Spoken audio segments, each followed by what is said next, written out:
Today's team profile will feature the Deccan Chargers' unwanted twin brother, otherwise known as the Sunrisers Hyderabad.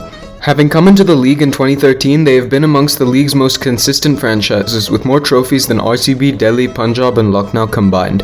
In recent years, these fans have been through it all, having seen a finals victory and finals appearances, and a series of years in which they just barely squeaked into the playoffs. 2021 was a forgettable season, as their biggest accomplishment was having VVS Laxman on their sideline. 2022 was much of the same story, and try as they might, the sun just didn't rise for Hyderabad last season.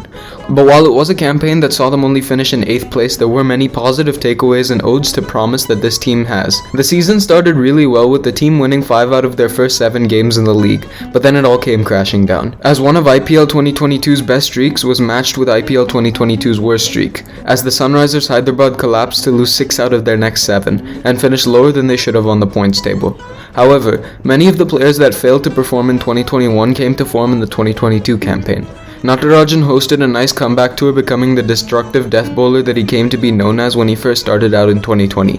Pacer Umran Malik began to make a name for himself and proved that he could survive in the big leagues, with its 2022 performances getting a total of 22 wickets and earning himself a few international caps afterwards.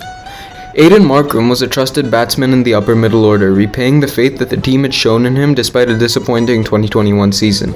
Abhishek Sharma also finally managed to deliver on the IPL stage, posting one of his best seasons yet statistically with 400 plus runs. And newcomer Rahul Tripathi had his best ever IPL year, adding a different dimension to the SRH batting order.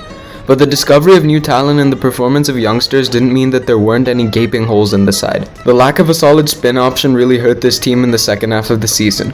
Washington Sundar was a regular bowler in the middle overs, but his 5-game absence has to be attributed to some sort of correlation with their long losing streak. The Sunrisers missed Rashid Khan badly, as the man that had once been a surefire wicket-taking option took a trip to Gujarat and found success with a team that he didn't have to carry on his shoulders. Abdul Samad was tried and tested as a spinning all-rounder, but his retention reaped no benefits for the side. Captain Kane Williamson largely disappointed with the bat, and he treated the year like a Ranji Trophy campaign with a horrible strike rate of 93. The decision to not promote Rahul Tripathi higher up the order was frowned upon, and so the batting failed to make use of the power play fielding restrictions early on. When all the elements of the side were in sync, the team looked like a favorite to win the trophy, and when they weren't, well, yeah. Some games were incredible, such as their great bowling performances versus RCB, but other games would like to be forgotten just as fast as John Gruden's email history. So can they do it in 2023? Well, there is some faint hope, I'll leave it at that. With the kind of talent and jack squad that they have, a playoff spot should definitely be the expectation. Even with the absence of players like Kane Williamson, this team is definitely ushering into a new phase of its being, with newly appointed captain Bhuvneshwar Kumar.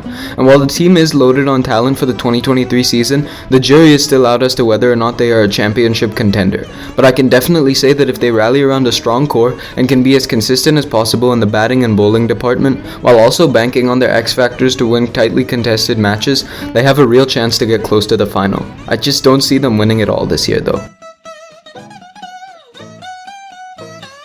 The best starting 11 for SRH further reinforces the argument for this squad as a real playoff contender.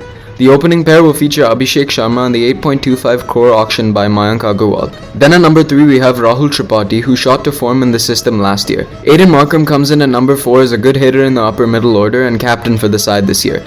Then at number 5 I have the destructive T20 batsman Glenn Phillips. Washington Sundar is a good all-rounder and spinning option that comes in at number 6, and Marco Jansen is a bowler that really proved his mettle in last year's campaign to come in at number 7. Adil Rashid is another spin option that could work for SRH, and he comes in at number 8. Bhuvneshwar Kumar comes in as a legacy swing option in the power play at number 9. Umran Malik obviously fields his place in the side for his performance last year in at number 10, and the refurbished Natarajan takes his place at number 11. So that's it for the Sunrisers Hyderabad. Consider watching the other team profiles if you're like me and need cricket in some way or form while waiting for IPL 2023 to start. Follow the Instagram, subscribe if you think I've earned it, and have a good day.